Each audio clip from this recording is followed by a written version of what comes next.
of Galatea was brought to life by Venus's answer to Pygmalion's prayers. Pinocchio was vivified by the blue fairy. Modern versions of the golem archetype appear in some of the less fanciful stories of science.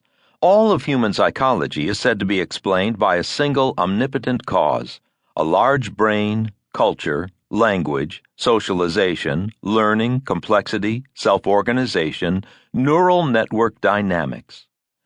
I want to convince you that our minds are not animated by some godly vapor or single wonder principle. The mind, like the Apollo spacecraft, is designed to solve many engineering problems, and thus is packed with high-tech systems, each contrived to overcome its own obstacles. I begin by laying out these problems, which are both design specs for a robot and the subject matter of psychology. For I believe that the discovery by cognitive science and artificial intelligence of the technical challenges overcome by our mundane mental activity is one of the great revelations of science, an awakening of the imagination comparable to learning that the universe is made up of billions of galaxies, or that a drop of pond water teems with microscopic life. The Robot Challenge. What does it take to build a robot? Let's put aside superhuman abilities like calculating planetary orbits and begin with the simple ones: seeing, walking, grasping, thinking about objects and people, and planning how to act. In movies, we are often shown a scene from a robot's eye view, with the help of cinematic conventions like fisheye distortion or crosshairs.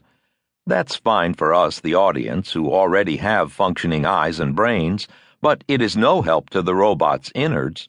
The robot does not house an audience of little people, homunculi, gazing at the picture and telling the robot what they're seeing. If you could see the world through a robot's eyes, it would look not like a movie picture decorated with crosshairs, but rather rows and columns of varying 3-digit numbers. Each number represents the brightness of one of the millions of tiny patches making up the visual field. The smaller numbers come from darker patches, the larger numbers from brighter patches.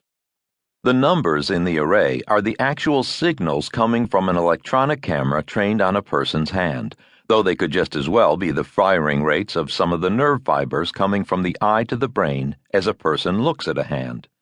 For a robot brain, or a human brain, to recognize objects and not bump into them, it must crunch these numbers and guess what kinds of objects in the world reflected the light that gave rise to them. The problem is humblingly difficult. First, a visual system must locate where an object ends and the backdrop begins. But the world is not a coloring book with black outlines around solid regions. The world, as it is projected into our eyes, is a mosaic of tiny shaded patches. Perhaps one could guess the visual brain looks for regions where a quilt of large numbers, a brighter region, abuts a quilt of small numbers, a darker region. You can discern such a boundary in the square of numbers. It runs diagonally from the top right to the bottom center. Most of the time, unfortunately, you would not have found the edge of an object where it gives way to empty space. The juxtaposition of large and small numbers could have come from many distinct arrangements of matter. A drawing devised by the psychologists Pavan Sinha and Edward Adelson appears to show a ring of light gray and dark gray tiles. In fact, it is a rectangular cutout in a black cover through which you are looking at part of a scene. In another drawing, the cover has been removed, and you can see that each pair of side-by-side gray squares comes from a different arrangement of objects.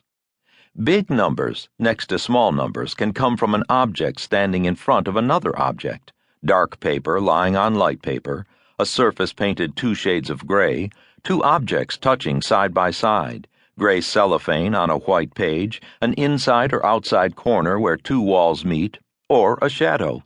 Somehow, the brain must solve the chicken and egg problem of identifying 3-dimensional objects from the patches on the retina and determining what each patch is: shadow or paint, crease or overlay, clear or opaque, from knowledge of what object the patch is part of. The difficulties have just begun. Once we have carved the visual world into objects, we need to know what they are made of, say, snow versus coal. At first glance, the problem looks simple.